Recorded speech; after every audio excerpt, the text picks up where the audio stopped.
सबको जय यीशु। प्रभु यीशु मसीह के पवित्र महान सामर्थी नाम में मैं इस समय आप सब लोगों का स्वागत करता हूं। इस प्रार्थना में आप जितने भी लोग शामिल हुए हैं, मैं आप सब लोगों का स्वागत करता हूं। और इस समय हम एक प्रार्थना के साथ में इस लाइव प्रार्थना को शुरू करेंगे। मैं जानता हूं कि आप सब लोग रोज़ाना इस शाम की प्रार्थना का इंतज़ार करते हैं और बहुत सारे आपके प्रार्थना निवेदन और उम्मीदों के साथ आप इस प्रार्थना में आते हैं। और इसलिए मुझे अच्छा भी लगता है कि मैं आपके लिए प्रार्थना करूं। आइए हम इस समय प्रार्थना करते हैं। प्रेमी स्वर्गीय पिता, मैं आपको धन्यवाद देता हूं इस वक्त के लिए और इस समय मेरे के एक भाई बहन को आपके हाथों में समर्पित करता हूं जो इस समय इस प्रार्थना में शामिल हैं। पिता, आपके प्रिय पुत्र यीशु मसीह के नाम से मैं इस समय आपसे कहता हूं कि आप इन सबों पर आज के दिन दया करना, करुणा करना, अनुग्रह करना और अपने सामर्थ्य को इनके जीवन में प्रकट कीजिएगा। अपनी बरकत को, अपनी आशीषों को इनके जीवनों में आप प्रकट कीजिएगा। मैं इन्हें आशीष देता हूँ और इनके लिए प्रार्थना करता हूँ यीशु मसीह के पवित्र और सामर्थ्य नाम से, आमीन। आइए हम एक सुंदर भजन गा करके प्रभु की स्तुति करते हैं और उसके बाद परमेश्वर के वचन में जाएंगे।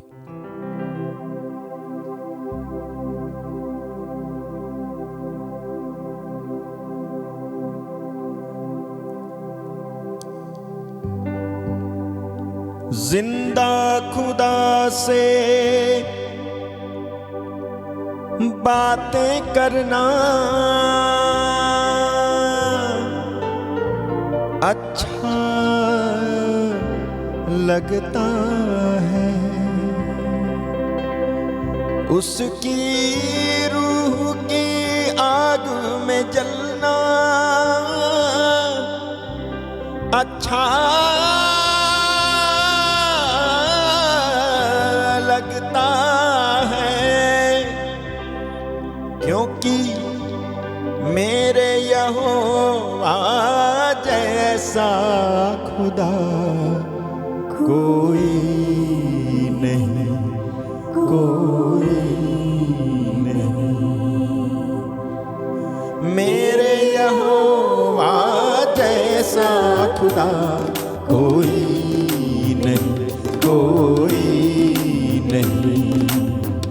मेरे यहोवा जैसा खुदा कोई नहीं, कोई नहीं। नारे लगाओ, आओ गाओ, नारे लगाओ, आओ गाओ, परम पिता के सना, परम पिता के सना।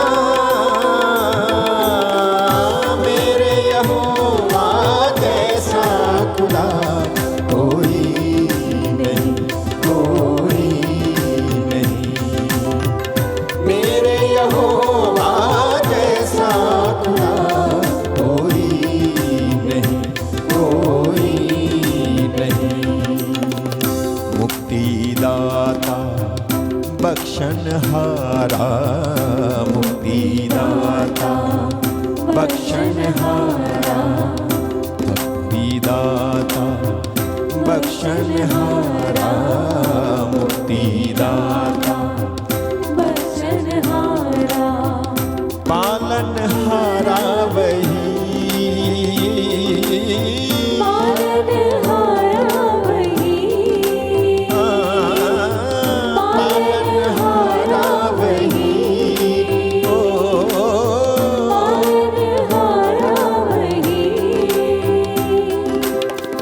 झुक झुक जाओ, शीश नवाओ,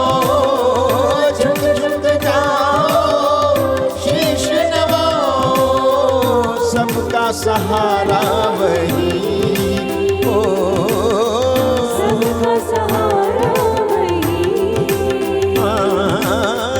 सबका सहारा वही।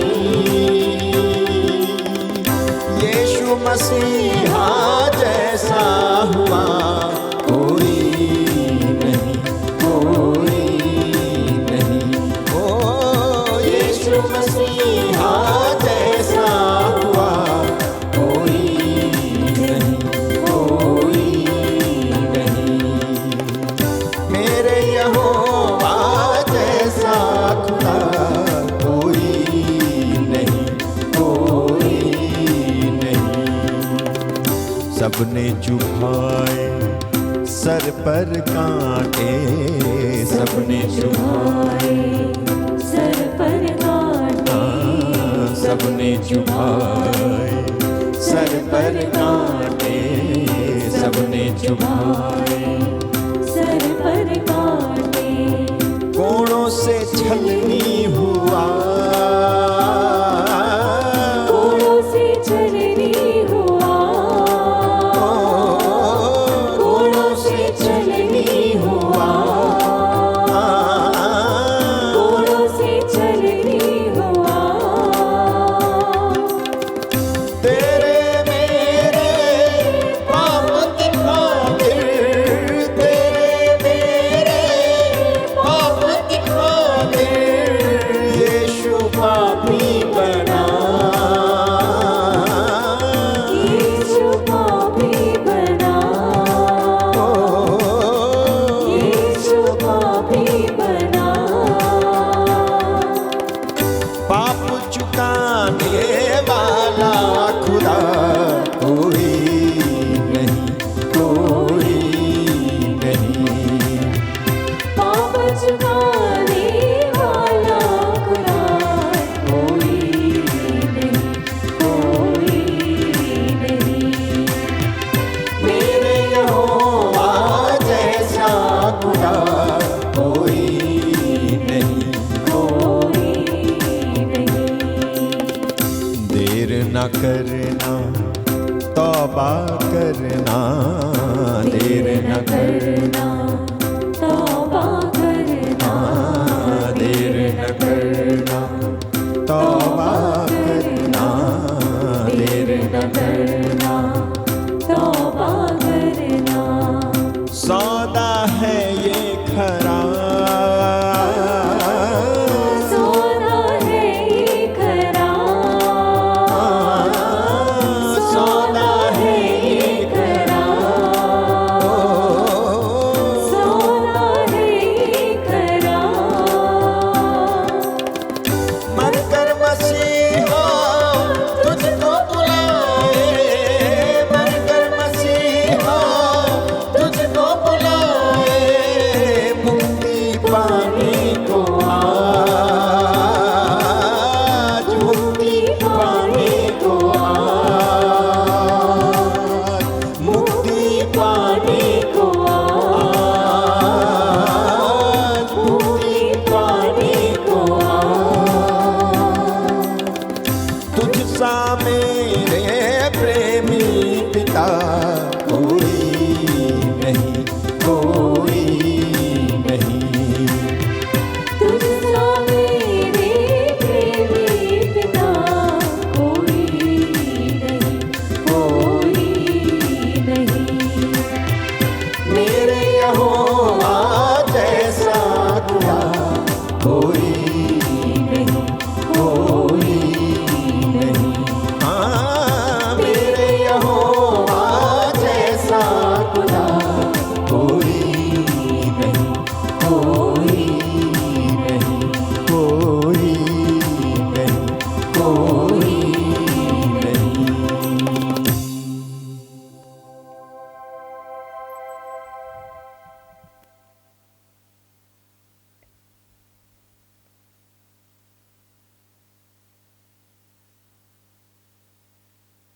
आइए हम इस समय परमेश्वर के महान वचनों को सुनने के लिए अपने आप को तैयार कर लेंगे और हम विश्वास करें कि सच में हमारे परमेश्वर हमारा परमेश्वर महान है। बाइबल कहती है वो महान है, सच में वो परमेश्वर महान है। आइए हम इस समय उसके वचनों में जाएंगे।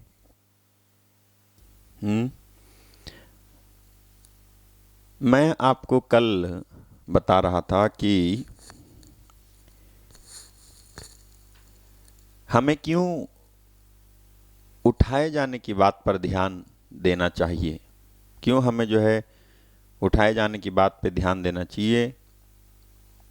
और कल मैंने आपको बताया इसलिए कि समय उठाए जाने का जो समय है वो नज़दीक है। मैंने ये भी बोला कि अगर आप समय ना पहचान पाए, जैसा कि पुराने विधान में हुआ, लोग जो है पहचान ही नहीं पाए कि मसीहा उनके सामने थे, यीशु मसीह वहाँ थे, लेकिन वो पहचान ही नहीं पाए। और नहीं पहचान पाने की वजह से वो उद्धार भी नहीं प्राप्त कर पाए।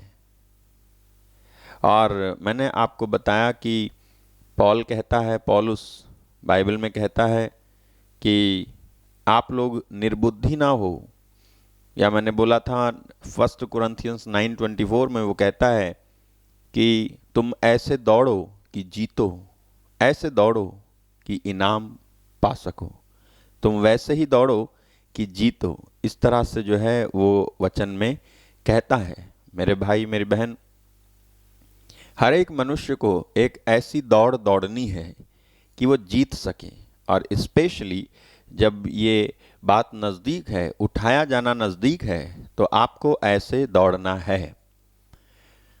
और ये दौड़ परमेश्वर की नज़र में योग्य दौड़ होनी चाहिए। हर एक मसीही भाई बहन और विश्वासी, उसकी दौड़ परमेश्वर की नज़र में योग्य होनी चाहिए, योग्य होनी चाहिए। क्योंकि और जब ये दौड़ की बात बाइबल में कही जा रही है, तो इसका सीधा सा संबंध इस बात से है कि तुम परमेश्वर की ओर से जो आशीषें और जो बरकतें पाई जाती हैं, और पाने के लिए जिस तरह से अपने आप को रखा जाता है तैयार, योग्य, ठीक है, उस तरह से हम रहें। ये मतलब है जब वो कहता है कि इस तरह से दौड़ो उसका। एक बार और हम जाएंगे मैथ्यू 24 वर्स 43 to 51। जी पढ़िए, मैथ्यू 24 43 to 51। जी पढ़िए। परंतु यह जान लो कि यदि घर का स्वामी जानता होता कि चोर किस पहर आएगा, तो जागता रहता और अपने घर में सेंध लगने न देता। इसीलिए तुम भी तैयार रहो, क्योंकि जिस घड़ी के विषय में तुम सोचते भी नहीं हो, उसी घड़ी मनुष्य का पुत्र आ जाएगा। सो वह विश्वास योग्य और बुद्धिमान दास कौन है, जिसे स्वामी ने अपने नौकर चाकरों पर सरदार ठहराया कि समय पर उन्हें भोजन दे। धन्य है वह दास जिसे उसका स्वामी आकर ऐसा किए करते पाए। मैं तुमसे सच कहता हूँ, वह उसे अपनी सारी संपत्ति पर सरदार ठहराएगा। परंतु यदि वह दुष्ट दास सोचने लगे कि मेरे स्वामी के आने में देर है, और अपने साथी दासों को पीटने लगे और पियक्कड़ों के साथ खाए पिए, तो उस दास का स्वामी ऐसे दिन आएगा जब वह उसकी बाट न जोता हो, और ऐसी घड़ी कि वह न जानता हो, और उसे भारी ताड़ न देकर उसका भाग कपटियों के साथ ठहराएगा। वहां रोना और दांत पीसना होगा। जानते मेरे भाई मेरी बहन, ये जो प्रभु यीशु मसीह ने जो सुनाया ना, जो दृष्टांत सुनाया कि यदि घर का स्वामी जानता होता कि चोर किस पहर आएगा, तो जागता रहता और अपने घर में सेंध नहीं लगने देता। ठीक है, यीशु कहते हैं यदि घर का स्वामी जानता होता कि चोर किस पहर आएगा, चोर किस पहर आएगा, तो जागता रहता और अपने घर में सेंध नहीं लगने देता। ठीक है, ये बात दोनों ही स्तर में, भौतिक और आध्यात्मिक दोनों ही स्तर में लागू होती है। यदि आप भौतिक रूप से लापरवाह हो जाएं तो इस संसार में जो चोर हैं, जिनको दरअसल जो दुष्ट आत्माएं हैं जो चोरी करने की प्रेरणा देती हैं, तो वो जो चोर हैं, वो चोर आपके घर में चोरी कर लेगा अगर आप अवेयर नहीं है तो, अगर आप जो है सतर्क नहीं है तो। लोग सीसीटीवी कैमरा लगा के रखते हैं, उनके सामने जो है चोरी कर लेते हैं वो।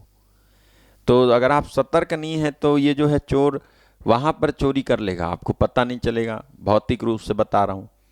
इसी तरह से आध्यात्मिक रूप से यदि आप सोए हुए हैं, आध्यात्मिक रूप से यदि आप जागृत नहीं हैं, आध्यात्मिक रूप से यदि आप सतर्क नहीं हैं और आध्यात्मिक रूप से आपकी अकल पैनी नहीं है, तो फिर ये जो असली चोर है, असली चोर यानी शैतान, असली चोर, असली बदमाश, असली डकैत, असली धोखेबाज, असली फरेबी, मेरे भाई मेरी बहन, आपको समझना होगा एक चीज कि आप जब अपने शराबी पति को शराब पीते हुए देखती हो बहनों, या आप पति लोग अपनी पत्नी को किसी गलत रास्ते पर जाते हुए देखते हो, या आप अपने बच्चों को जिनसे आपने उम्मीद की थी कि ठीक रास्ते पर चलेंगे लेकिन वो सही रास्ते पर नहीं चलते हैं, तो जब देखते हो तो आप उनको समझते हो कि ये गलत हैं। हाँ, ये सच है कि ये गलत हैं, लेकिन वो गलत हुए इसके पीछे शैतान का हाथ है, जो हमारे ही द्वारा, मौका देने के द्वारा हमारे ही जीवन में आकर के तबाहियां करता है।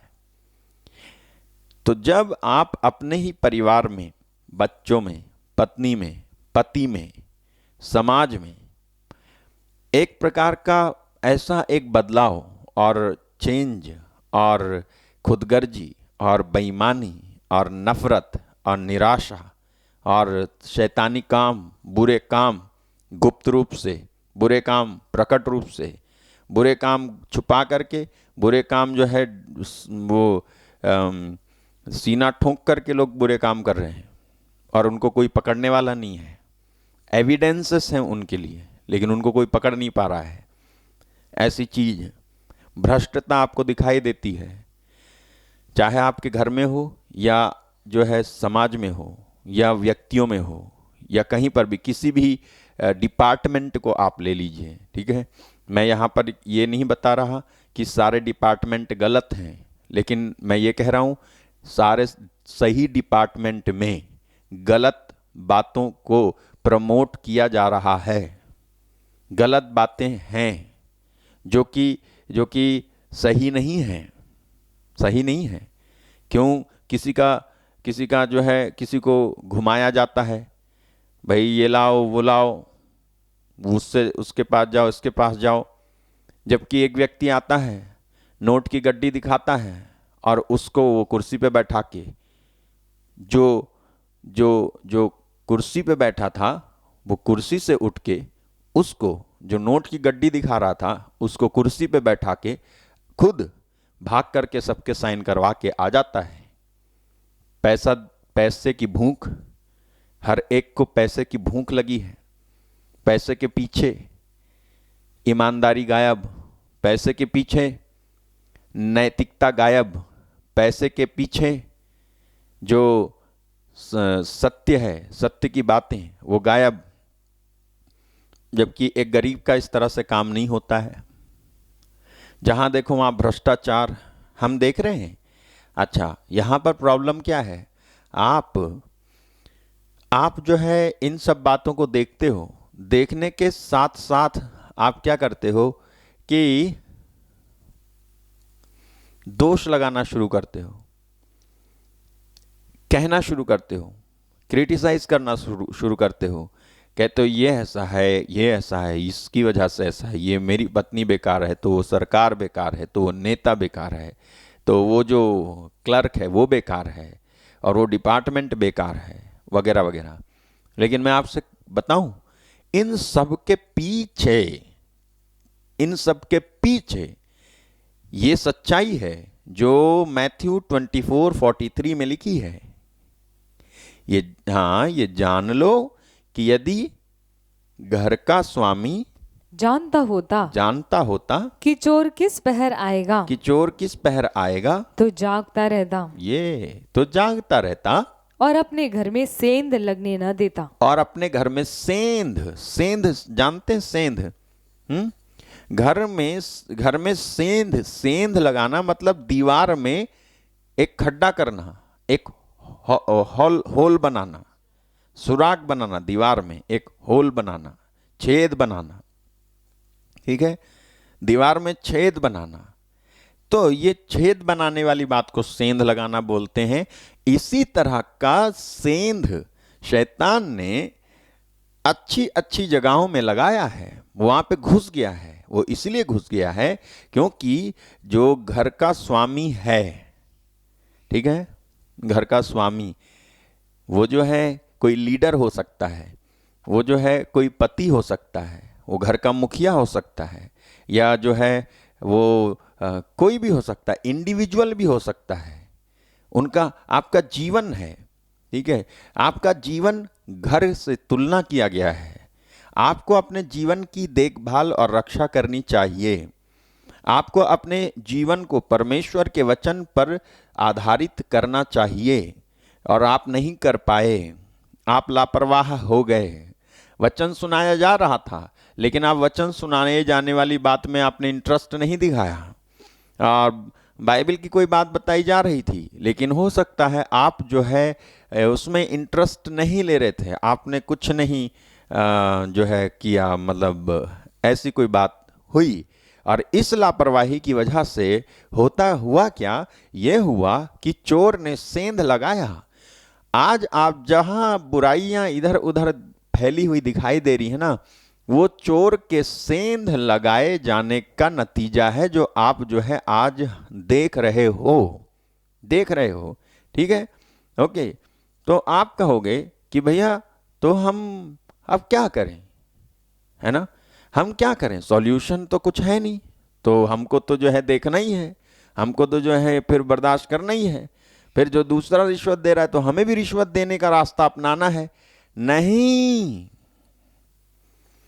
आपको एक चीज समझनी है, कि जो ही आप इस नॉलेज में आते हैं, जो ही आप जो है इस ज्ञान के स्तर में आते हैं, जैसे ही आपको पता चलता अच्छा ये बात है, इस बात के पीछे बीमारी को डायग्नोज करने की क्या वजह होती है कि ठीक की जाए।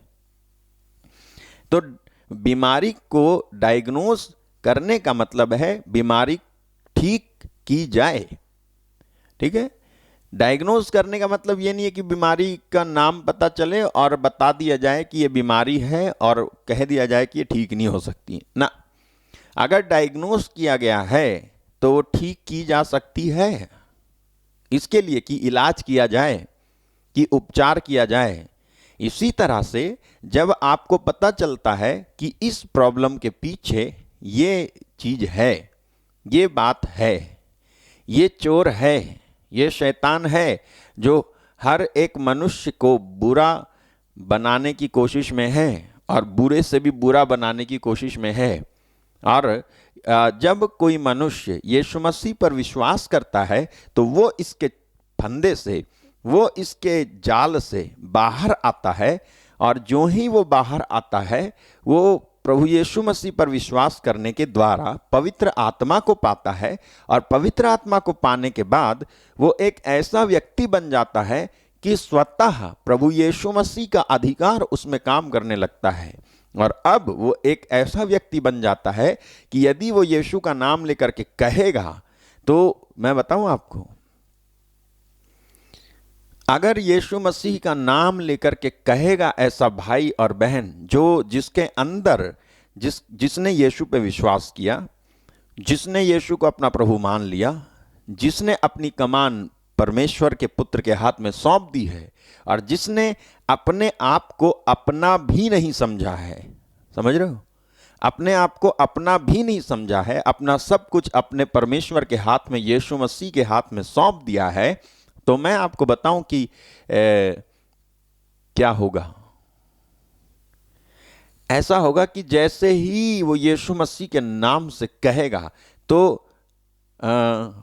होंगी बाधा उसके लाइफ में, उसके जीवन में, लेकिन जो ही वो बोलेगा यीशु मसीह के नाम से, और जो ही बोल करके ये कहेगा कि मैं यीशु के नाम से इन रुकावटों और बाधाओं को तोड़ता हूं, मैं यीशु मसीह के नाम से इस बेईमानी के फंदे को जो इस भाई के ऊपर में है, जिसकी वजह से मेरा काम नहीं कर रहा है, मैं तोड़ता हूं इसको, मैं इस झूठ के बंधन को यीशु मसीह के नाम से तोड़ता हूं, मैं इस लालच के इस फंदे को यीशु मसीह के नाम से तोड़ता हूं, मैं इस रिश्वतखोरी की इस आदत को जो इसके अंदर है, मैं यीशु के नाम से तोड़ता हूं।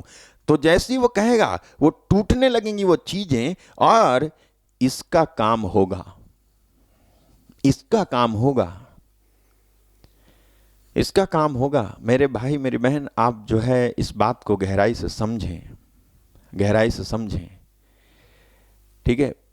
तो मैं आपको ये बता रहा हूं कि जब पता चल गया कि इस चीज के पीछे ये है, तो क्या करो, सीधी सी बात है। यीशु मसीह ने क्या कहा? यीशु मसीह ने कहा कास्ट आउट द डेविल। यीशु मसीह ने कहा मार्क चैप्टर 16 वर्स 17, है ना, यीशु मसीह ने कहा कास्ट आउट द डेविल। उसने कहा तुम जो है दुष्ट आत्माओं को, शैतान की सारी बातों को निकाल दोगे। यीशु ने कहा मेरा नाम लेके तुम निकाल दोगे। तो हाँ जी, पढ़िए।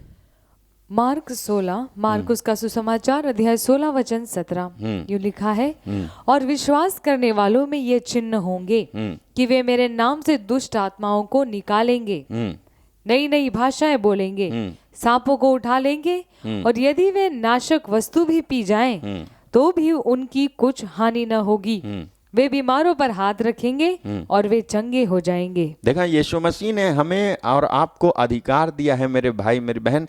तो ये जो चीजें हैं, ये जो बातें हैं जो मैं आपको बता रहा हूं, एक बार मुझे पता चल गया कि इसके पीछे एक दुष्ट आत्मा काम कर रही है। क्यों आपको कहते हैं कि प्रार्थना करो? क्योंकि जब आप प्रार्थना करते हो तो आपको परमेश्वर अनॉइंट करता है, अभिषेक देता है। जब यीशु मसीह प्रार्थना कर रहे थे, मैं आपको एक चीज बताता हूं। आप जाएं मार्कुस के सुसमाचार में, जी मार्कुस के सुसमाचार में आप जाएंगे, और मार्क चैप्टर 9 और उसके वर्स 23 से आप जो है पढ़ेंगे। मैं आपको बता रहा हूं।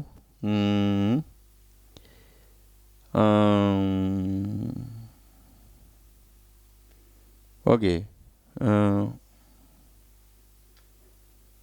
ये लिखा है। ओके, ठीक है। अब आप पढ़िए मार्क चैप्टर 9 वर्स 14 से पढ़िए, 14 से। ये ध्यान से सुनना, मैं आपको कुछ बताना चाहता हूँ। और जब वह चेलों के पास आया तो देखा कि उनके चारों ओर बड़ी भीड़ लगती है, और शास्त्री उनके साथ विवाद कर रहे हैं। और उसे देखते ही सब बहुत ही आश्चर्य करने लगे और उसकी ओर दौड़कर उसे नमस्कार किया।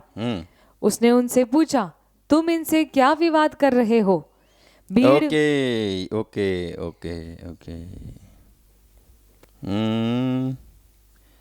जब वह चेलों के पास आया, यहां लिखा है जब वो चेलों के पास आया। तो यीशु मसीह जो है चेलों के पास आए, ऐसा लिखा है, ठीक है। और आपको मालूम है यीशु मसीह चेलों के पास कहां से आए? यीशु मसीह जो है अपने 2 चेलों के साथ ताबोर पर्वत पे थे, है ना, और वहां प्रार्थना कर रहे थे। वहाँ प्रार्थना कर रहे थे और वहाँ पर उनका रूपांतरण हो गया था और उनको एलियाह और मूसा दिखाई दिए थे और पिता परमेश्वर की आवाज़ आई थी और आवाज़ सुनाई दी थी, ये मेरा प्रिय पुत्र है, इसकी सुनो। यहाँ पर बाकी के चेले थे, है ना, 12 चेलों में से 2 ऊपर गए थे साथ में और जो है बाकी के नीचे थे, है ना। 3 थे, 2 थे, 2 थे, 2 ऊपर गए थे, बाकी 10 हैं, 10 जो है नीचे थे। सॉरी हैं, 3 थे ना, पतरस, जेम्स और यूहन्ना। पतरस, याकूब और योहन, ठीक है, सॉरी है, पतरस, योहन और याकूब, 3 चेले यीशु के साथ वहां थे प्रार्थना में। बाकी के 9 चेले यहां नीचे थे। तो जब 9 चेले नीचे थे तो एक शास्त्री, ये कोई मामूली व्यक्ति नहीं था, यहां लिखा है कि एक शास्त्री, स्क्राइब्स, एक शास्त्री यहां आया, चेलों के पास आया। जब वो चेलों के पास आया, यीशु चेलों के पास जब आया प्रार्थना में से, यीशु मसीह और तीनों जब आए नीचे, तो बाकी के 9 के साथ में भीड़ लगी है और कुछ वाद विवाद हो रहा है, और वाद विवाद कर रहे थे। तो उसे देखते ही सब बहुत ही आश्चर्य करने लगे और उसकी ओर दौड़कर उसे नमस्कार किया। देखा, ये जो है बहुत ही, क्या बोलते हैं इसको, डिसेप्टिव नेचर है लोगों का। डिसेप्टिव यानी धोखा देने वाला एक स्वभाव लोगों का, दोगलापन। देखो आप, ये लोग जब यीशु मसीह नहीं थे, यही लोग यीशु मसीह के चेलों से क्या कर रहे थे, वाद विवाद, क्वेश्चन आंसर पूछ रहे थे। क्यों? आप मालूम है वाद विवाद क्या हो रहा था? वाद विवाद ये हो रहा था, 16वां वचन पढ़िए जरा। यीशु ने क्या पूछा उनसे? उसने उनसे पूछा, तुम इनसे क्या विवाद कर रहे हो? भीड़ में से एक ने उत्तर दिया कि हे गुरु, मैं अपने पुत्र को, जिसमें गूंगी आत्मा समाई है, तेरे पास लाया था। जहाँ कहीं वह उसे पकड़ती है, वही पटक देती है, और वह मुंह में से फेन भर लाता और दांत पीसता और सूखता जाता है। और मैंने चेलों से कहा कि वे उसे निकाल दे, परंतु वह निकाल न सके। ओके, तो वाद विवाद क्या था? वाद विवाद ये था कि तुम दुष्टात्मा क्यों नहीं निकाल पाए? क्यों नहीं निकाल पाए? तुम तो यीशु के साथ चल रहे थे, तुम तो यीशु के साथ थे, फिर तुम क्यों नहीं निकाल पाए? कहाँ है तुम्हारा गुरु? ये सब बातें चल रही थी वहाँ पे। मैं जो है वो ये चेलों से यही वाद विवाद हो रहा था और लोग भी उसमें इन्वॉल्व थे। साथ साथ में वो बाप जिसका बेटा था ना, वो भी शामिल था इस वाद विवाद में। तभी क्या होता है, यीशु मसीह नीचे आते हैं और जैसे ही यीशु मसीह को वो देखते हैं, तो यहाँ पर देखो 15 में लिखा है, उसे देखते ही सब बहुत ही आश्चर्य करने लगे। When they beheld him, were greatly amazed. Amazed of what? Greatly amazed of what? बताऊं आपको? इसलिए अमेज्ड थे वो, क्योंकि यीशु मसीह थोड़ी देर पहले प्रार्थना में जो थे, प्रार्थना में जो उनके वस्त्र चमके थे, साथ में उनका पूरा शरीर भी, जो ग्लोरी उनके ऊपर थी, वो ग्लोरी वहां से नीचे आई थी साथ साथ में यीशु मसीह के। और जब यीशु मसीह को उन्होंने देखा, they were amazed, चौंक गए थे। मेरी प्रार्थना है आपके लिए कि आप जब प्रार्थना करें तो आपके साथ ऐसा हो कि जब भी प्रार्थना से आप बाहर आओ कि लोग आपको देखें और अमेज्ड हो जाएं, चौंक जाएं, आश्चर्य करें, आश्चर्य। वो ग्लोरी, मैं प्रार्थना करता हूं, वो महिमा जो आपको प्रार्थना करने के वक्त में, वो जो दैविक शांति है जो प्रार्थना करने के वक्त में आपको आती है, मिलती है, वो जो एहसास है, वो जो प्रेम का एहसास आपको प्रार्थना करते वक्त परमेश्वर की ओर से मिलता है, आपके पिता की ओर से, यीशु के नाम से, मेरी प्रार्थना है कि आप सब लोगों के जीवन में वो महिमा, वो ग्लोरी, वो आशीष आप अनुभव करें और लोग आपको देखें, इर्द गिर्द के लोग आपको देखें और जो है चौंकें और आश्चर्य करें, जैसे ये लोग हो गए थे।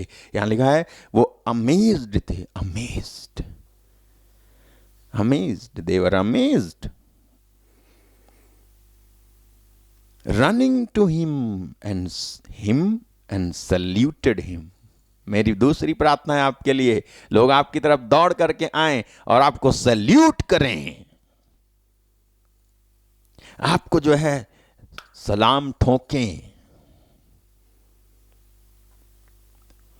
आपको मालूम है जब सल्यूट करते हैं तो सल्यूट करना, या जब हम सल्यूट करते हैं, जब कोई सल्यूट कर रहा था, जब यहाँ इस केस को मैं जो है डिफाइन कर रहा हूँ, जब यहाँ ये सल्यूट कर रहे थे, मालूम है क्यों सल्यूट कर रहे थे? क्योंकि इन लोगों ने फील किया there is authority in him. They realized the authority of God.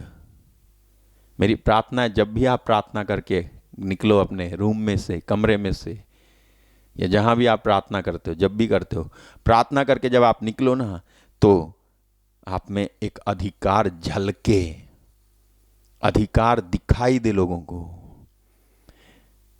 Bible कहती है जितनों ने उसे अपनाया और उसके नाम में विश्वास किया, उन सबों को उसने ईश्वर की संतान होने का अधिकार दिया है। Authority, he has given them authority, जो उस पर विश्वास करते हैं। मेरे भाई मेरी बहन, तो यहां पर अब होता क्या है आगे देखो, 16वां वाक्य पढ़िए। यीशु ने पूछा, और उसने उनसे पूछा, तुम इनसे क्या विवाद कर रहे हो? क्या विवाद कर रहे हो तुम? भीड़ में से एक ने, उसने आपको ये पढ़ के बताया था कि एक ने जो है कहा, मेरे बेटे में जो है गुरु, मेरे गूंगी आत्मा समाई हुई है, मैं गूंगी आत्मा समाई हुई है, तेरे पास लाया, जिसे तेरे पास लाया था, जहाँ कहीं, अब वो बता रहा है दुष्ट आत्मा क्या करती है उसके साथ। तो यीशु मसीह कहते हैं, ये सुनकर उसने उनसे उत्तर दिया, दे के कहा कि हे अविश्वासी लोगों, मेरी तीसरी प्रार्थना है आपके लिए, मेरी तीसरी प्रार्थना इस समय वो ये कि आप जब प्रार्थना करके आओ ना, तो आपको पवित्र आत्मा ऐसा उपयोग करे कि आप जो है लोगों के असली स्वभाव को जान सको, that you may know the true nature of men. आप बातें करने के आधार पे, लोग जब आपसे बात करते हैं तो उसके आधार पे आप इमोशनल ना होएं। लोग जब आपसे कुछ कहते हैं उसके आधार पे आप जो है बहक ना जाएं। लोग जब आपसे कहते हैं help me help me help me, लोग जब आपसे कहते हैं कि मेरे घर आओ मेरे घर आओ मेरे घर आओ, लोग जब आपसे कहते हैं कि सुनो मेरी बात सुनो, हमको आपसे मिलना है, तो आप उनकी बात के आधार पे बदले ना, चेंज ना होएं, बल्कि आप पवित्र आत्मा के गाइडेंस में चलें और पहचान पाएं कि यहां विश्वास है या अविश्वास है, ये विश्वासी हैं या अविश्वासी हैं। आप मनुष्य के वास्तविक नेचर को झांक सको, देख सको। मेरी ये प्रार्थना है आपके लिए। यहां यीशु ने क्या कहा? हे अविश्वासी लोगों। आगे, मैं कब तक तुम्हारे साथ रहूंगा? मैं कब तक तुम्हारे साथ रहूंगा और कब तक तुम्हारी सहूंगा? कब तक तुम्हारी सहूंगा? उसे मेरे पास ले आओ। उसे मेरे पास लाओ, उसे मेरे पास लाओ। ठीक है, आगे। तब वे उसे उसके पास ले आए, और जब उसने उसे देखा तो उस आत्मा ने तुरंत उसे मरोड़ा, तुरंत उसे मरोड़ा और वह भूमि पर गिरा, और भूमि पर गिरा, और मुंह से फेन बहाते हुए लौटने लगा। लोटने लगा है। फेन बहाते हुए वो लौट रहा है जमीन पर। ओके। उसने उसके पिता से पूछा, इसकी यह दशा कब से है? उसने कहा, बचपन से है। उसने इसे नाश करने के लिए कभी आग और कभी पानी में गिराया, परंतु यदि तू कुछ कर सके तो हम पर तरस खाकर हमारा उपकार कर। जैसे ही यीशु ने सुना, यीशु मसीह ने कुछ कहा। यीशु ने उससे कहा, यदि तू कुछ कर सकता है। यदि तू कर सकता है, मतलब ये यीशु मसीह जो है पूछ रहे हैं। यीशु ने उससे कहा, यदि तू कर सकता है। अनदर एक्सप्रेशन इसका ये है कि क्या तुम ये कह रहे हो मुझसे कि मैं कुछ कर सकूं, हैं? मैं कुछ कर सकूं, ऐसे कह रहे हो मुझसे कि मैं कुछ कर सकता हूं, इसके बारे में मैं कुछ कर सकता हूं तो करूं, ऐसा कह रहे हो तुम, हैं? मतलब डाल रहे हो मेरे ऊपर, बिना विश्वास किए मेरे ऊपर ठोक रहे हो। मैं कुछ कर सकता हूं, ऐसा नहीं है कि मैं कुछ कर सकता हूं और ऐसा नहीं है कि मैं कुछ कर नहीं सकता हूं। यीशु मसीह अपने बारे में ये बता रहे थे कि मैं वो हूं जो सब कुछ कर सकता हूं, सब कुछ कर सकता हूं। आपको मालूम है, बहुत सारे लोग जब यीशु मसीह को क्रूस पर चढ़े हुए देखते हैं तो कहते हैं अगर ये ईश्वर के पुत्र थे तो ये मर क्यों गए? वैसे ही बोलते हैं जैसे वहां पर खड़े लोग बोल रहे थे। आपको क्या लगता है यीशु मसीह वहां पर जो है वहां से उतर नहीं सकते थे? जब कह रहे थे कि वहां के लोग कह रहे थे, उस समय के लोग कह रहे थे कि नीचे उतर आ, तो क्या यीशु उतर नहीं सकते? उतर सकते थे, लेकिन वो उतरे नहीं। ऐसा नहीं था कि वो उस बात को कर नहीं सकते थे, कर सकते थे, लेकिन किया नहीं उन्होंने। करते तो वो विश्वास करते कि नहीं करते? वो विश्वास तो करते हैं, वो विश्वास तो कर लेते हैं, लेकिन हम नहीं बचते, हम नहीं बचते। तो आप ये कहो कि वो विश्वास कर लेते तो ठीक तो होता ना। लेकिन मैं आपको बताऊं, वो डिसेप्शन था उस समय, वो धोखा था जिसे आप और हम नहीं जानते हैं। उनके मुंह से वो नहीं कह रहे थे कि उतर आ तो हम विश्वास करें, बल्कि उनके मुंह से शैतान कह रहा था। और यीशु मसीह वो हैं जो जानते हैं कि कहां क्या काम कर रहा है, इसलिए वो नहीं उतरे। वो जानते थे मैं उतर भी आऊंगा तो फिर शैतान इनका मन बदल देगा और ये जो है नहीं बदलेंगे, जानते थे वो। If there is a case when he knows that that person can be saved, he will not skip that one. सुना आपने? अगर परमेश्वर जानता है कि एक कोई है ऐसा जो विश्वास करके उद्धार पालेगा, तो परमेश्वर उसको छोड़ेगा नहीं, बचाएगा जरूर। लेकिन यदि परमेश्वर जानता है कि इसको जो है बचाने के बाद या ये बच भी जाए तो भी जो है ये फिर से या ये नहीं बचेगा, अगर वो जानता है, बिकॉज ही नोज एवरीथिंग, तो वो आपके धोखे में नहीं आएगा, आपके धोखे में नहीं आएगा। आप कहो उससे कुछ, लेकिन वो करेगा नहीं। वो जानता है आप जो है चेंज हो जाएंगे, बदल जाएंगे। लेकिन यहां पर मैं आपको क्या समझाना चाह रहा हूं, जरा देखो। यहां पर लिखा हुआ है, यीशु कहते हैं, क्या कहते हो? मैं कुछ कर सकूं? विश्वास करने वाले के लिए सब कुछ हो सकता है, यीशु मसीह ने ये कहा। ठीक है, तो अब यहां पर ये बात है कि जरा देखो, इस घटना को देखो और समझो कि उस लड़के की तबीयत जो खराब थी उसके पीछे की वजह क्या थी। कोई बीमारी कहेंगे हम उसे। वो जो है अभी मेडिकल लैंग्वेज में उसको हम बोलते हैं फिट्स। लेकिन यीशु मसीह की लैंग्वेज में जानते हो ये क्या था? उस समय के लोग कम से कम इतना जान रहे थे, वो था दुष्ट आत्मा उसको परेशान कर रही थी। दुष्ट आत्मा। हमेशा याद रखना मेरे भाई, किसी की खराब हालत के पीछे परमेश्वर कहीं से कहीं तक जिम्मेदार नहीं है। नहीं है वो जिम्मेदार। वो आपको जो है बचाना चाहता है, वो जिम्मेदार नहीं है। हम कहीं ना कहीं चूके कि शैतान आया और उसने हम पर अधिकार कर लिया। सेंध लगी और वो आया सेंध लगा के, और उसने जो है चुराया है हमारे अंदर से, जीवन से चुरा रखा है। मेरे भाई मेरी बहन, आज हम में से बहुत सारे लोग परेशान हैं, दुखी हैं। अच्छा, हम ब्लेम कर रहे हैं एक दूसरे पर।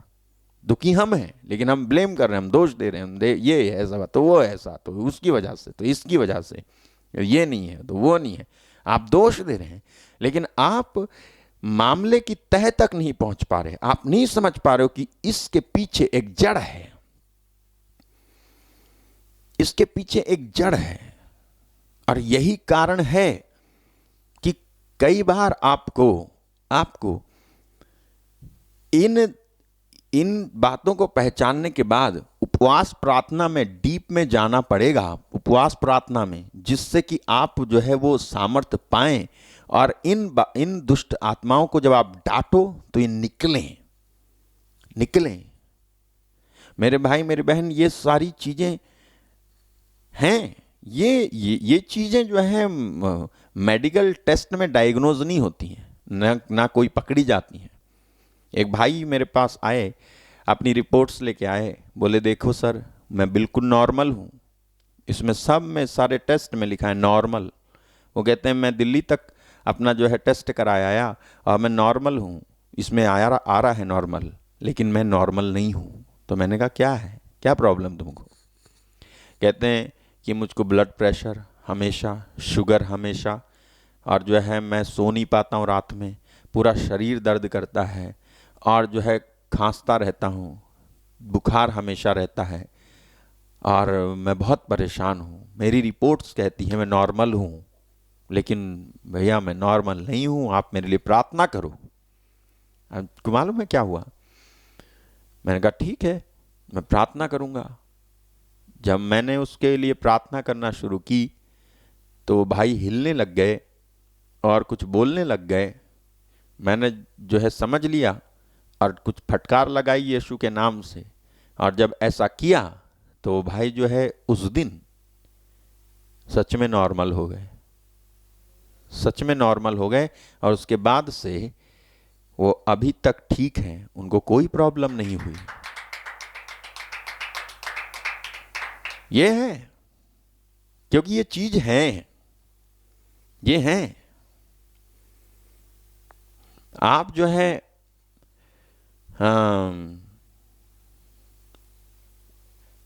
सुनते हो ना एक्सीडेंट हो गया, ये किधर गया, वो उधर गया, ऐसे कुछ सुनते हो आप, एक्सीडेंट्स है ना। जानते हो सारे एक्सीडेंट्स के पीछे परमेश्वर नहीं है। सारे, जब मैं कह रहा हूं तो सारे, ऐसा नहीं है कि कुछ के पीछे परमेश्वर है, कुछ के पीछे परमेश्वर नहीं है, कुछ के पीछे वो है दुष्ट आत्मा ना। सारे के पीछे परमेश्वर नहीं है। सारे जो accidents, there are spots. Road में ऐसी ऐसी जगहें हैं जहां पे अक्सर जो है एक्सीडेंट्स होते हैं। अक्सर रोड में ऐसे एक पर्टिकुलर एक वो है जोन है ना, एक्सीडेंट प्रोन एरिया है ना, ऐसे लिखा है, वो जोन है, उनका जोन है। आपको मालूम है ये जो आत्मा है, इस आत्मा को क्या बोलते हैं? A spirit of Jezebel is equal to spirit of assassination. Jezebel क्या कर रही थी पुराने विधान में? हत्या।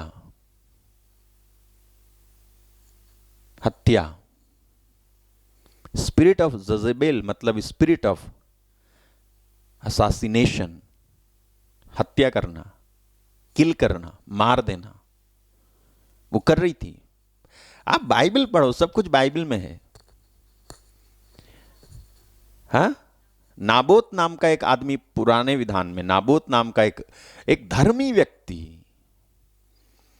अहाब उसका पति था, इजेबेल का, जजेबेल भी बोलते हैं उसको इंग्लिश में, इजेबेल का अहाब उसका पति था। अहाब जो है दुखी हो गया, और दुखी होकर के बैठा था, तो उसकी पत्नी ये सज संवर के काजल पाजल लगा के आई और कहती है मेरे स्वामी उदास क्यों हैं। ये सब आप पढ़ सकते हैं राजाओं के ग्रंथ में। आप उदास क्यों हैं, अगर आपको मिले तो निकालिएगा, आप उदास क्यों हैं, ऐसा बोलती है। तो ये जो वही व्यक्ति था, ये क्या नाम इसका, अहाब, ये कहता है मैं नाबोत जो है नाम का आदमी, नाबोत दरअसल ये जो महल था इसका जिसमें रह रहा था ये अहाब, इसके महल से लगी हुई थी उसका खेत जिसमें वो अंगूर की खेती करता था। बहुत ही अच्छी खेती होती थी। इसका मन उस पर आ गया, ये नाबोत के पास गया और कहता है कि ये मुझे दे दे, मैं तुझे पैसा दे दूंगा। लेकिन वो कहता है मेरे पूर्वजों की निशानी है, मैं इसको नहीं दे सकता। इस बात से वो दुखी था। इसकी पत्नी पूछती है कि क्या हुआ, वो ये वाली बात बता देता है, ये हुआ। तो वो कहती है बस इजराइल के राजा हो करके भी आप जो है मांग रहे हो, मैं आपको बताती हूं, मैं दिलवाऊंगी आपको उसका खेत। इजेबेल बोली। पहला राजा अध्याय 21 में इस बात को आप पढ़ लीजिएगा, ठीक है। तो ऐसा बोलती है। अब देखो क्या होता है, हाँ, पत्नी का स्टेटमेंट देखिए, पढ़िए क्या लिखा है। तब उसकी पत्नी इजेबेल ने उसके पास आकर पूछा, तेरा मन क्यों ऐसा उदास है कि तू कुछ भोजन नहीं करता? उसने कहा, कारण यह है कि मैं इजरायली नबोत से कहा कि रुपया लेकर मुझे अपनी दाख की बारी दे, नहीं तो यदि तू चाहे तो मैं उसकी संति दूसरी दाख की बारी दूंगा। तो उसने कहा, मैं अपनी दाख की बारी तुझे न दूंगा। उसकी पत्नी इजेबेल ने उससे कहा, यह तू इजराइल पर राज्य करता है कि नहीं? क्या तू इजराइल पर राज्य करता है कि नहीं? उठकर भोजन कर और तेरा मन आनंदित हो। इजरायली नबोत की दाख की बारी मैं तुझे दिलवा दूंगी। देखा, और इसने कैसे किया, मैं वो सब नहीं पढ़वा रहा, मैं बता देता हूँ कैसे किया इसने जो है कुछ किराए पर गुंडों को खरीदा और जो है एक सभा बुलाई, और फिर नाबोत को भी वहाँ पर बुलाया गया और मुख्य स्थान पर बैठाया गया। और उनमें से बहुत सारे लोग जो थे जिनको किराए पर इस रानी ने खरीदा था, इजेबेल ने, इसने जो है झूठ बुलवाया उनसे, और उसने कहा इस व्यक्ति नाबोत ने ईश्वर की, मूसा और संहिता की निंदा की है। एग्जैक्टली ये बोला। और उस समय इसका ऐसा करना जो है सजाए मौत थी। कि जब सब लोग बोलने लग गए, और वहाँ का रूल भी था, उस समय का रूल भी था कि 2 गवाह मिल जाएं तो ठीक है, मार डालो। वहाँ 2 नहीं थे, बहुत सारे थे, वो अकेला था बेचारा, गरीब था, और उसने जो है उसको मरवा डाला, ये इजेबेल। इसलिए स्पिरिट ऑफ इजेबेल का मतलब है the one who kills. Spirit of Jezebel, the one who kills, ये स्पिरिट है। ये स्पिरिट जहां कहीं भी ये एक्सीडेंटल स्पॉट है ना, ये स्पिरिट वहां है। मैं ये नहीं कह रहा कि वो इजेबेल वहां है, ये स्पिरिट है। इजेबेल भी ठीक थी, लेकिन क्योंकि वो एक स्पिरिट के अंडर थी इसलिए वो ठीक नहीं थी, इसलिए वो ऐसी हुई। तो हम बोलते हैं spirit of Jezebel, spirit of assassination, ये करती है। इसी तरह ये आत्मा थी। अब मैंने आपको बताया ना, नए विधान में यीशु मसीह आते हैं, और यीशु मसीह आकर के क्या करते हैं, उसको बुलाते हैं लड़के को, वो जो है ऐसे करने लगता है। यीशु मसीह जो है उसको डांट लगाते हैं और उसको कहते हैं मैं तुझे आज्ञा देता हूं उसमें से निकल जा और उसमें फिर कभी प्रवेश ना कर। अशुद्ध आत्मा को ये कहकर डांटा यीशु मसीह ने मार्क 9:25 में, और वो निकल जाता है। मार्क 26 में वो चिल्ला करके उसे बहुत मरोड़ करके निकल आई और बालक मरा हुआ सा हो गया। फिर बाद में वो ठीक हो गया पूरी तरह से। ये स्पिरिट है।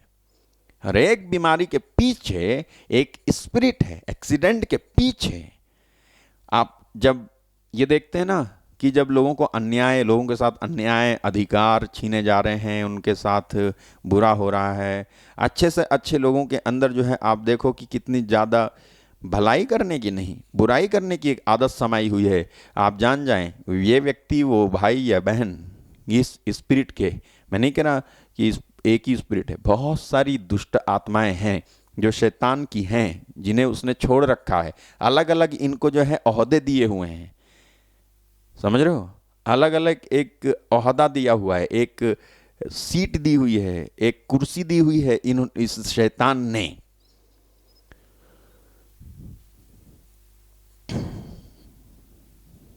अलग अलग। मेरे भाई, मेरी बहन, मैं आपसे कहना चाहता हूं कि जब आप प्रार्थना करोगे तब ही इन सब चीजों से आप जीत सकते हो।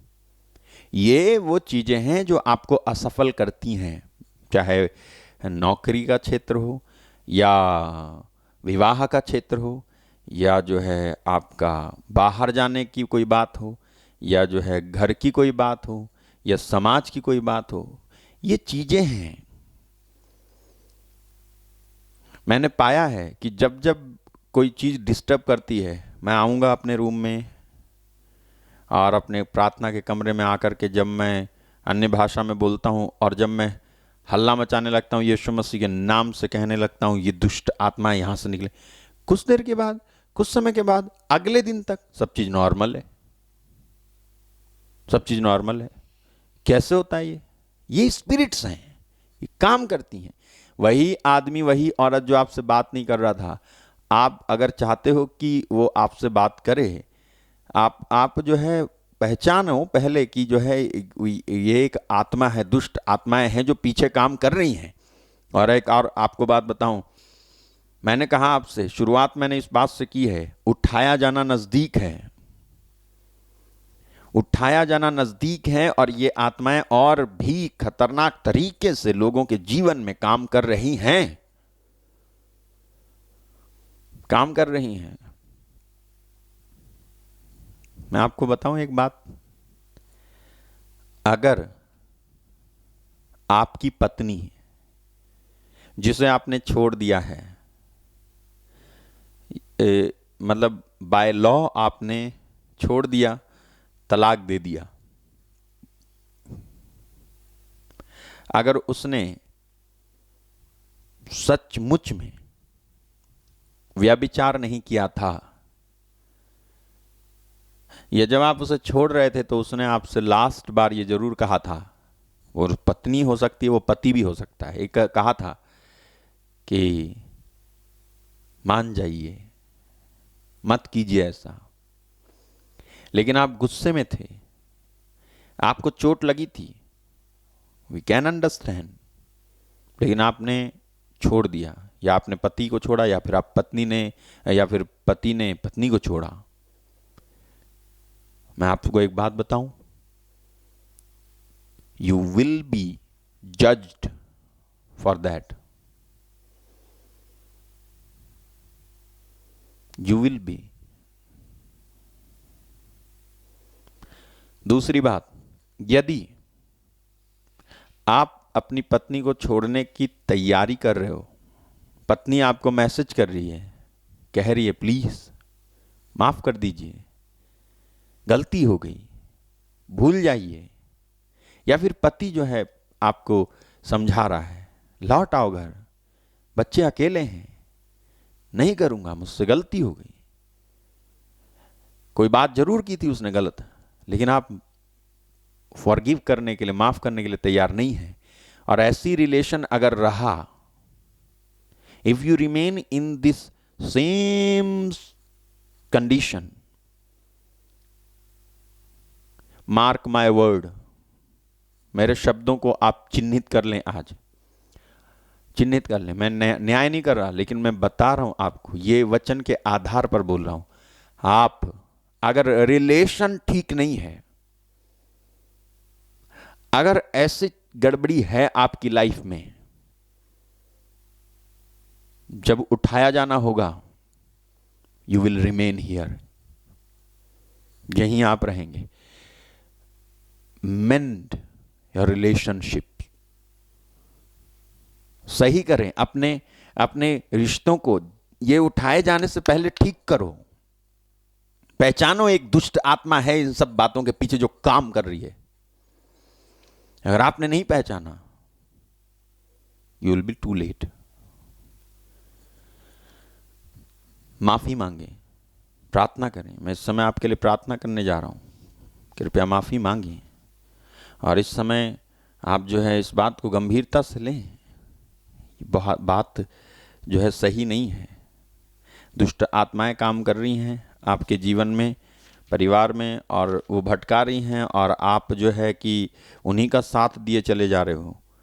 आप जो है माफ़ करने के लिए तैयार नहीं, छोड़ने के लिए तैयार नहीं, भूलने के लिए तैयार नहीं। पत्नी को छोड़ दूंगा, दूसरी शादी कर लूँगा, ठीक है, कर लो।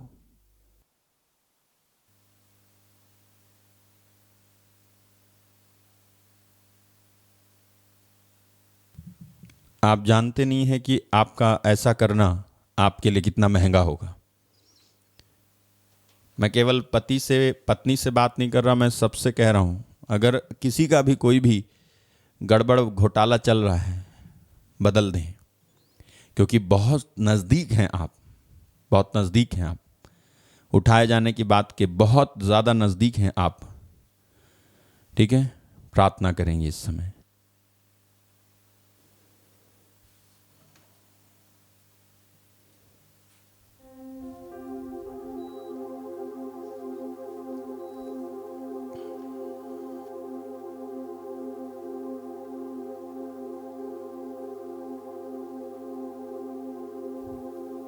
धन्यवाद प्रेमी स्वर्गीय पिता,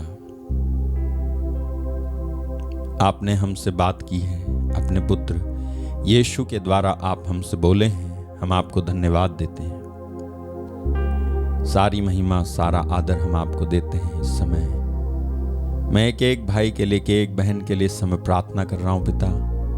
आप इन्हें स्पर्श कीजिएगा, आप इन्हें छूइएगा, आप इनको इस समय ये बुद्धि दीजिएगा कि ये तैयार हो सकें और ये समझ सकें कि इन बातों के पीछे दुष्ट आत्माएं काम कर रही हैं, इसलिए हम सही से दौड़े हैं कि पुरस्कार प्राप्त कर सकें।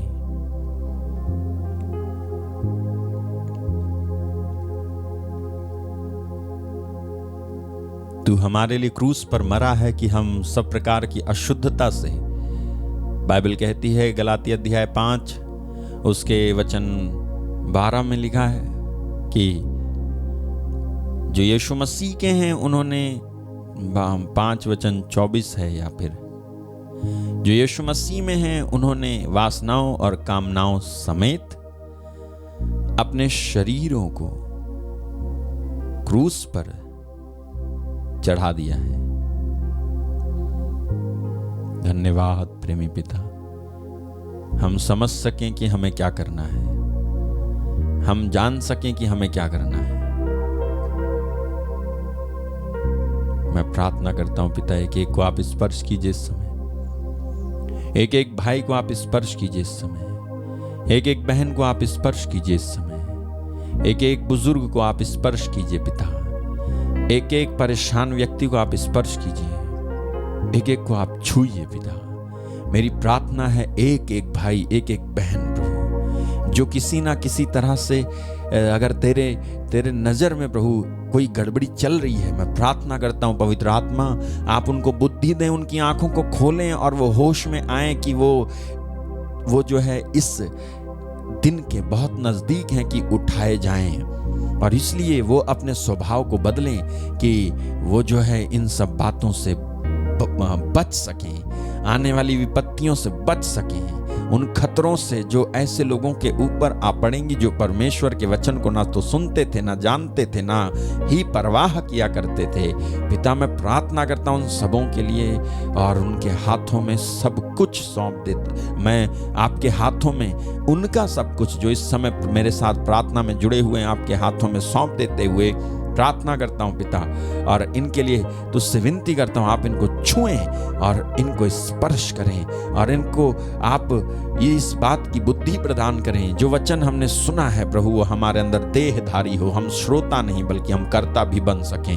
पिता मैं प्रार्थना करता हूं जिन लोगों के घर में पारिवारिक कलह है और जो है झगड़े चल रहे हैं और जो है तमाम प्रकार की ऐसी बातें हैं जो तेरे वचन के अनुसार सही नहीं हैं, मेरी प्रार्थना है प्रभु कि हम इस बात को ध्यान में रख करके कि उठाया जाना होने वाला है, इस बात को ध्यान में रख करके पिता हम प्रार्थना करते हैं कि हम प्रभु हम जो है अपने रास्तों को बदल सकें। मैं प्रार्थना करता हूं लोग इस बात को ध्यान में रखें कि उठाया जाना होने वाला है और तूने कहा कि यदि घर के स्वामी को पता होता कि जो है चोर रात के किस पहर आएगा तो वो अपने घर के अंदर जो है सेंध नहीं लगने देता। मैं प्रार्थना करता हूं पिता तेरे प्रिय पुत्र यीशु मसीह के नाम से कि जितने भी लोगों के जीवन में शैतान ने उसकी दुष्ट आत्माओं ने सेंध लगाया है प्रभु जी वो इस बात को पहचाने और प्रभु अपने जीवन को तेरे हाथों में दे करके उस नुकसान से छुटकारा पाने की तैयारी कर लें क्योंकि उठाया जाना होने वाला है। मैं प्रार्थना करता हूं पिता कि ये लोग प्रभु जी इनका भी चेहरा तेरे जैसे चमके, ये भी लोग जब इनको देखें तो अमेज हो जाएं, आश्चर्यचकित हो जाएं। मेरी प्रार्थना है पिता कि ये जो है आत्मा में बातों को पहचान सकें और प्रभु जी मेरी प्रार्थना है कि ये प्रभु जी दुष्ट आत्माओं को निकाल सकें अपने जीवनों से, परिवार से। और प्रभु ये मेरी प्रार्थना है कि ये जो है ज़्यादा से ज़्यादा प्रार्थना करें और प्रार्थना वाली बातों में शामिल रहें। मैं प्रार्थना करता हूँ पिता तेरे नाम पर इनके लिए प्रार्थना करता हूँ यीशु मसीह के नाम से। आप इन्हें छुएं और स्पर्श करें और इनके साथ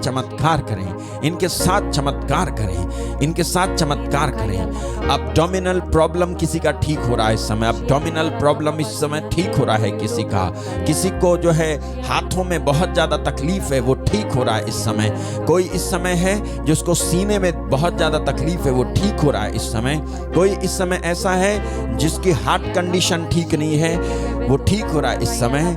कोई ऐसा है जिसकी नाक बंद है यीशु के नाम से वो ठीक हो रहा है। कोई ऐसा है जिसकी नसों में प्रॉब्लम है वो ठीक हो रहा है। जो एलर्जियां हैं वो ठीक हो रही हैं यीशु के नाम से। मैं प्रार्थना कर रहा हूं इस समय।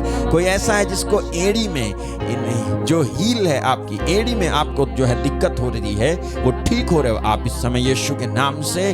आपको जो एलर्जी है जो खुजलियां हैं ये वो आप ठीक हो रहे हो यीशु के नाम से। मैं आपके लिए प्रार्थना कर रहा हूं। मैं प्रार्थना करता हूं कि आप जो है ठीक हो जाएं। मैं प्रार्थना करता हूं आप जो है आशीष पाएं। मैं प्रार्थना करता हूं कि आप जो है चंगे हो जाएं। मैं प्रार्थना करता हूं कि आप जो है इस समय बरकत पाएं। मैं प्रार्थना करता हूं कि आप स्वस्थ हो जाएं। मैं प्रार्थना करता हूं कि आप आजाद हो जाएं। मैं प्रार्थना करता हूं कि आप जो है इस समय ठीक हो जाएं।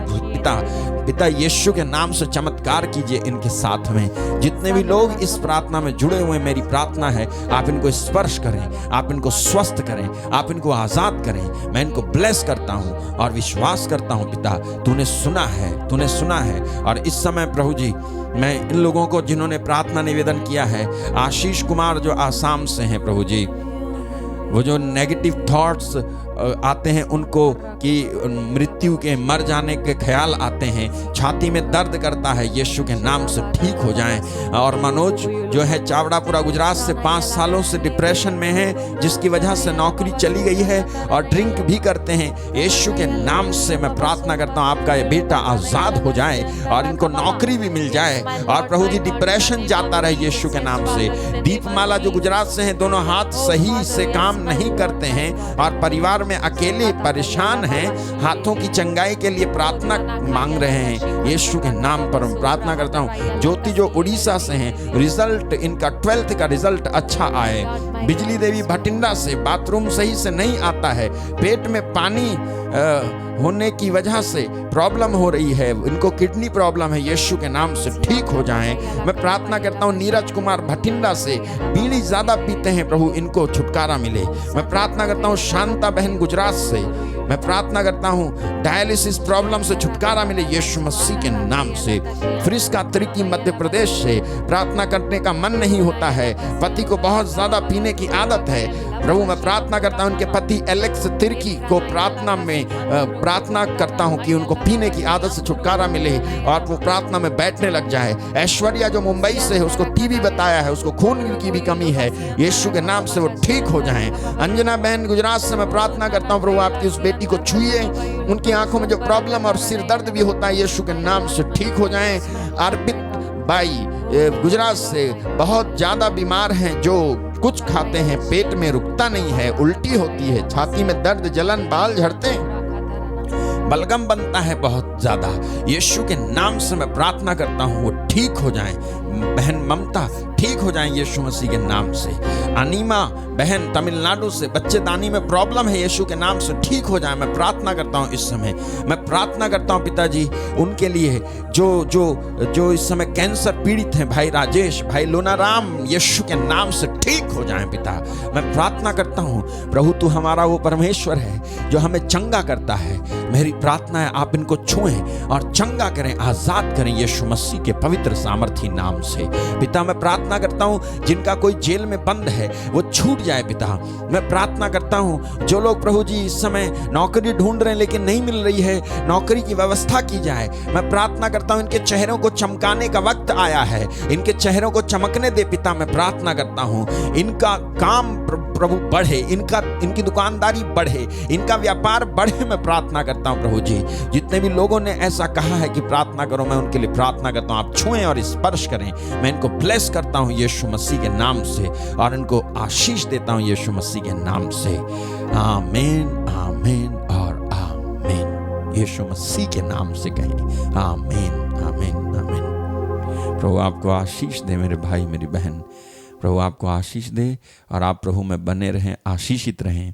मैंने आप सबके लिए प्रार्थना की है, आप विश्वास करें, आप विश्वास करें कि प्रभु ने आपको छुआ है और स्पर्श किया है और आप गवाही देंगे। मेरी आपसे एक गुजारिश है कि यदि आपको प्रभु स्पर्श करते हैं तो आप कृपया गवाही ज़रूर दें। गवाही देने से जो है आप रह ना जाएं, है ना, मतलब ऐसा ना हो कि आप गवाही ना दो। प्लीज़ आप जो है गवाही दिया करें, यदि कुछ होता है तो आप गवाही दें, ओके। और जो है मेरा आपसे निवेदन है कि आप अपने प्रार्थना निवेदनों को यहाँ वीडियो के डिस्क्रिप्शन में नीचे प्रार्थना निवेदन करने के लिए व्हाट्सएप नंबर है, उस पर आप जो है व्हाट्सएप पर नंबर पर आप अपने प्रार्थना निवेदन भेज सकते हैं, गवाही भेज सकते हैं। मैं फिर से कहता हूं, जब आप अपनी गवाही को भेजते हो या प्रार्थना निवेदन को भेजते हैं तो आप जो है अपना नाम और अपनी उम्र और आप कहां से हैं वो सब भेजा करें। जब आप ऐसे हो कि लिख सकते हो तो आप कृपया लिखो, वॉइस रिकॉर्ड करके मत भेजो, ठीक है। आप लिख सकते हो तो लिख के भेजें, अगर आप नहीं लिख सकते हो तो ही आप वॉइस रिकॉर्ड करके भेज दो, ठीक है। जाने से पहले आखिरी भजन हम गाएंगे और फिर हम जाएंगे। अगर आप में से कोई ऐसा हो जो इस मिनिस्ट्री के लिए कोई योगदान करना चाहता है तो मेरी आपसे गुजारिश है आप ज़रूर करें, पीछे ना हटें। सुसमाचार प्रचार करने के लिए जब आपको लगता है वचन सुनाया जा रहा है तो वचन प्रचार के लिए आप जो है दिया करें। सही बातें आपको बताया जा रहा है उसके लिए और बढ़ोतरी हो, ठीक है। सुसमाचार सुने और लोग, इसके लिए और दूसरों की सहायता हो सके इसके लिए आपको देना आना चाहिए, ठीक है। आइए हम इस समय एक सुंदर भजन गाएंगे।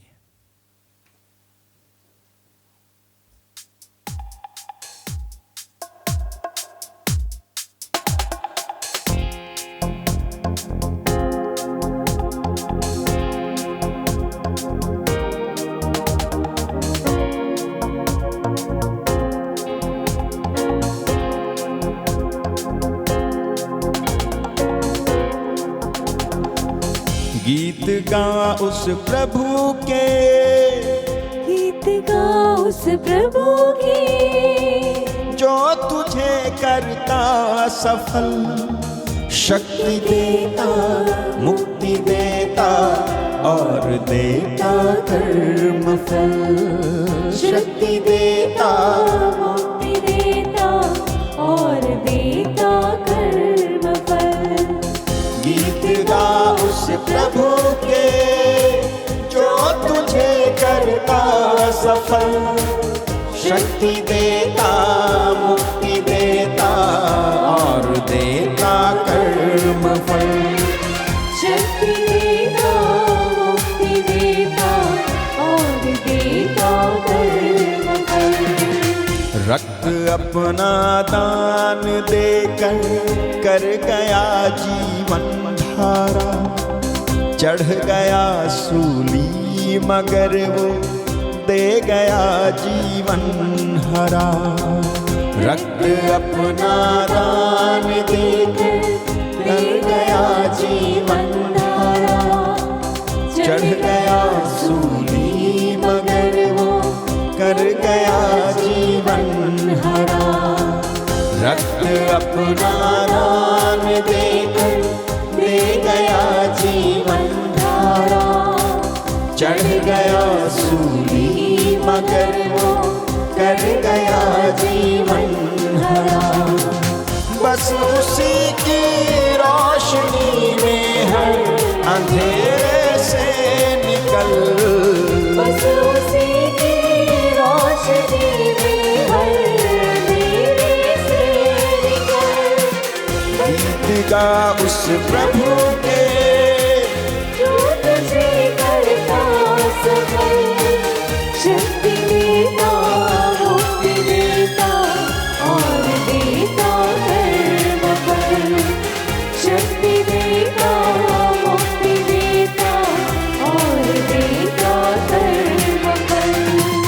जख्म सारे जिंदगी के आंसुओं से धो गया और जग की रेत पर प्यार कितना बो गया। जख्म सारी जिंदगी के आंसुओं से धो गया और जग की रेत पर वो प्यार कितना बो गया। जख्म सारे जिंदगी के आंसुओं से धो गया और जग की रेत पर वो प्यार कितना हो गया। वो नहीं तो जिंदगी में बेवजह हर एक पल, वो नहीं तो जिंदगी में बेवजह हर एक पल। गीत गा उस प्रभु के, जो तुझे करता सफल, शक्ति देता, मुक्ति देता और देता कर्मफल। शक्ति देता, मुक्ति देता और देता कर्मफल। शक्ति देता, मुक्ति देता और देता कर्मफल। हाँ, शक्ति देता, मुक्ति देता और देता कर्मफल।